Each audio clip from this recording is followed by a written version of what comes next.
Hello everyone, চলে এলাম তোমাদের কাছে আরেকটা নতুন দিনের নতুন ব্লগ নিয়ে।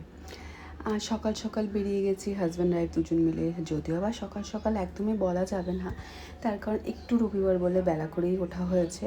তাও আমরা দুজন বেরিয়ে গেছি সবজি বাজার, মানে ব্যানাচিটি বাজার। সবজি বাজার বলছি ঠিকই, কিন্তু সবজি বাজার করতে একদমই যাইনি, গেছিলাম মাছ বাজার করতে। যাই হোক, এবার আস্তে আস্তে একটুখানি গাড়ি চালাতে শুরু করছে, যেখান থেকে স্বাভাবিক জীবনে তো ওকে ফিরতেই হবে। সেজন্য আমরা পৌঁছে গেছি হাজব্যান্ড ওয়াইফ দুজন মিলে সবজি বাজার না মাছ বাজারে। আমি জানতাম যে মাছ বাজারে গিয়ে ও বলবে আরেক কিনবে আরেক, তো যদিও বা ও পুরো বাজার ঘুরে ঘুরে জিজ্ঞেস করলো এই মাছের দাম ওই মাছের দাম, কিন্তু আমি জানিও আটকাবে সেই ইলিশ মাছে। ইলিশ মাছ যদিও বা একবার খাওয়া হয়েছে, তবুও ইলিশ মাছ ও দেখলে পরে ওকে যেন টানে। যাই হোক, ওর মর্জি, ও কিনবে। দেখ, দাম দর করা হলো, সমস্ত জায়গায় দাম দর করাও। এই কাকুটার কাছে আমরা সবসময় মাছটা নিই। মাছ নিয়ে মানে ইলিশ মাছ বা অন্যান্য যাই মাছই ব্যানাচিটি বাজারে নেওয়া হয়, তা এনার কাছে নেওয়া হয়। তার কারণ ইনি একটু দাম বেশি নেন ঠিকই, বাট মাছ কিন্তু খুব ভালো দেয়। একদমই কমায় না দাম, দরাদরি করে কোনো লাভ নেই।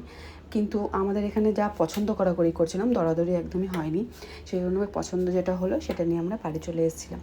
তো বাড়ি ফিরে এসে আর ইলিশ মাছ, বাড়ি শুধু কি ইলিশ মাছ নিয়ে ফেরা যায়?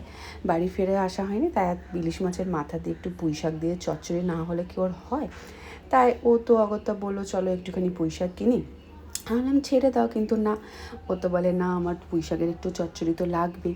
সেজন্য একটুখানি পুঁই শাক, একটুখানি কুমড়ো, একটুখানি বেগুন নিয়ে আমরা বাড়ি ফিরে এসেছি। তখন আমি কেনাগুলো দেখাতে পারিনি এই সবজিগুলো, তার কারণ আমি মাছ হাতে মোবাইলটা ধরতে পছন্দ করি না, বা সেজন্য আমি ধরিনি।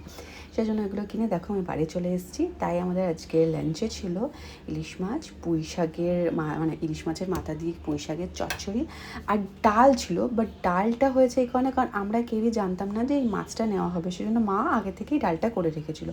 মাছটাও মা করেছে, সব রান্না মাই করেছে, আমি কিছু করিনি, শুধু কাটা বাটা হয়েছে। যাই হোক, মা সমস্ত রান্নাবান্না করে পরে ডালটা আগে থেকে রেডি করে রেখেছিলাম। খেয়ে দিয়ে আমরা সবাই মা আমার বাড়ি চলে গেলো। দেখা হচ্ছে নেক্সট ভিডিওতে।